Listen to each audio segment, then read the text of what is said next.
देवराज इंद्र को जब पता चला कि चक्रवर्ती सम्राट विक्रमादित्य के छोटे भाई राजपाट छोड़कर तपस्या हेतु जंगल चले गए हैं, तब देवराज इंद्र ने राज्य में सुरक्षा बनाए रखने हेतु एक देव को भेजा। जब चक्रवर्ती सम्राट विक्रमादित्य को पता चला, तब वे वापस अपनी राजधानी की ओर वापस चल पड़े। सम्राट विक्रमादित्य अपनी राजधानी पहुंचे तब आधी रात हो चुकी थी। जिन देव को देवराज इंद्र ने भेजा था, उन्होंने सम्राट विक्रमादित्य को प्रवेश करने से रोक दिया। देव ने उनसे पूछा, तुम कौन हो? तब सम्राट विक्रमादित्य ने कहा, मैं इस भूमि का सम्राट विक्रम हूं, यह मेरी राजधानी है। तुम मुझे रोकने वाले कौन होते हो? तुम अपना परिचय दो।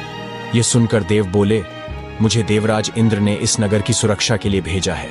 मैंने सुना है सम्राट विक्रमादित्य बड़े ही शक्तिशाली और समर्थ योद्धा हैं। मुझसे युद्ध करो और यह सिद्ध करो कि तुम ही सच्चे सम्राट विक्रमादित्य हो। दोनों के बीच भयंकर युद्ध हुआ।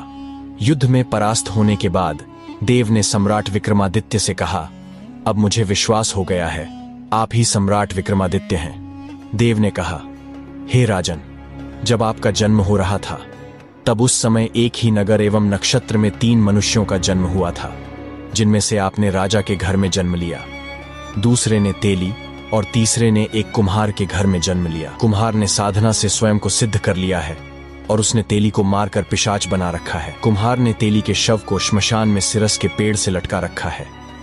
वह आपको भी मारने आएगा, आप सावधान रहिए। यह सब कहकर देव वापस अपने लोक को चले गए। सम्राट को वापस आए देख प्रजा में आनंद की लहर दौड़ गई। उत्सव मनाया जाने लगा। कुछ समय पश्चात एक साधु सम्राट के दरबार में आया। उसने सम्राट को प्रणाम कर एक फल दिया और फिर वहां से चला गया। सम्राट को आशंका हुई कि देव ने जिस आदमी के बारे में बताया था, हो सकता है यह साधु वही तेली हो। सोच विचार कर उन्होंने उस फल को नहीं खाया और भंडारी को दे दिया। साधु रोजाना आता और सम्राट को एक फल दे जाता। सम्राट उस फल को भंडारी को दे दिया करते। एक दिन सम्राट घोड़ा का जायजा ले रहे थे, तभी वह साधु वहीं पहुंच गया और उसने फिर से राजा को फल दिया।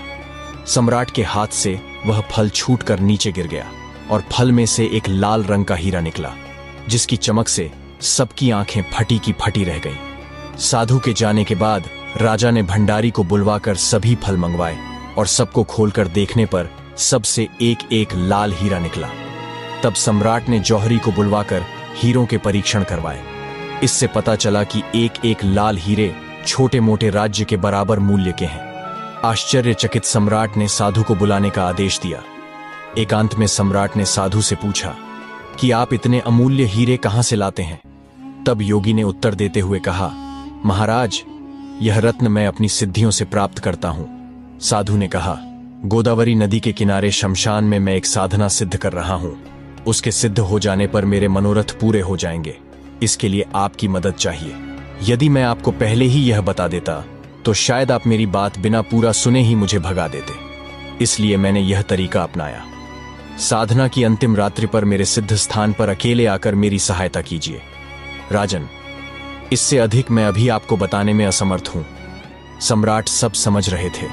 उन्होंने साधु को उत्तर देते हुए कहा, अच्छी बात है, साधना के अंतिम दिन सुचित्र कीजिएगा। मैं आपकी सहायता हेतु अकेला ही आऊंगा। कुछ दिन उपरांत अमावस्या की रात्रि आ गई। अमावस्या की आधी रात को राजा साधु के पास पहुंचे। थोड़ी देर बैठने के बाद सम्राट ने साधु से पूछा, योगी जी, मैं आपकी क्या सहायता कर सकता हूं? साधु ने कहा, हे राजन, यहां से दक्षिण दिशा में 2 कोस दूर शमशान में एक सिरस का पेड़ है। उस पर एक शव लटका हुआ है। आप उसे मेरे पास ले आइए। राजा उस शव को लाने शमशान के मध्य में चले गए। जब शमशान पहुंचे तो उस रात्रि वहां बहुत अंधेरा था और बारिश हो रही थी। वहां डरावनी आवाजें आ रही थीं। सांप बिच्छू पेड़ पर चढ़ रहे थे। जंगली जानवरों की भयावह आवाजें आ रही थीं। अघोरी शवों को खा रहे थे। पर उन्हें क्या पता था कि वह कोई मामूली मानव नहीं, सम्राट विक्रमादित्य है। बिना किसी भय, बिना किसी डर के सम्राट विक्रमादित्य आगे बढ़ते गए। न शेर की दहाड़ का डर, न हाथी के चिंघाड़ने का डर। बेधड़क बेखौफ राजा विक्रमादित्य सिरस के पेड़ के पास पहुंच गए। पेड़ की जड़ से ऊपर तक उस पूरे पेड़ में आग लगी हुई थी और पेड़ पर रस्सी से बंधा एक शव लटक रहा था। सम्राट ने अपनी तलवार से उस रस्सी को काटकर नीचे गिरा दिया। गिरते ही शव दहाड़े मारकर रोने लगा। तब राजा ने पूछा, तू कौन है? राजा के पूछते ही वह शव दहाड़े मारकर हंसने लगा और वापस जाकर पेड़ पर लटक गया। विक्रमादित्य पूरे खेल को समझ रहे थे। उन्होंने फिर से तलवार से रस्सी को काटकर शव को नीचे गिरा दिया। इस बार उन्होंने अपने हाथों में जकड़कर उससे पूछा, तू कौन है? इस पर उस शव ने कोई उत्तर नहीं दिया। तब सम्राट विक्रमादित्य ने उसे चादर से बांध दिया और फिर उसे लेकर चल पड़े। रास्ते में शव ने कहा, मैं बेताल हूं, तू कौन है और मुझे कहां ले जा रहा है? सम्राट विक्रमादित्य ने कहा, मैं इस भूमि का चक्रवर्ती सम्राट विक्रमादित्य हूं। मैं तुझे उस साधु के पास लेकर जा रहा हूं जिसने मुझे तुझे यहां से ले जाने की विनती की है। तब बेताल ने कहा, तेरे साथ चलने की मेरी 2 शर्तें हैं। पहली शर्त, रास्ते में तू कुछ भी नहीं कहेगा। यदि तूने एक शब्द भी कहा तो मैं लौटकर पेड़ पर जा लटकूंगा। दूसरी, मैं तुझे कहानी सुनाऊंगा। सम्राट विक्रमादित्य ने इशारे में उसकी बात का समर्थन किया। सम्राट उसे उठाकर ले जा रहे थे और बेताल ने राजा को कहानी सुनाना शुरू किया। बेताल ने कहा, सुनो राजन, काशी में प्रताप मुकुट नाम का राजा राज करता था। उसके वज्र मुकुट नाम का एक बेटा था।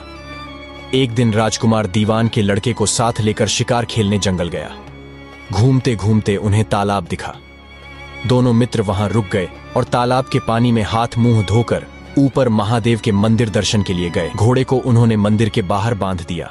वो मंदिर में दर्शन करके बाहर आए तो देखा कि तालाब के किनारे कोई राजकुमारी अपनी सहेलियों के साथ स्नान करने आई है। दीवान का लड़का तो वहीं एक पेड़ के नीचे बैठा रहा, पर राजकुमार से ना रहा गया और वह आगे बढ़ गया।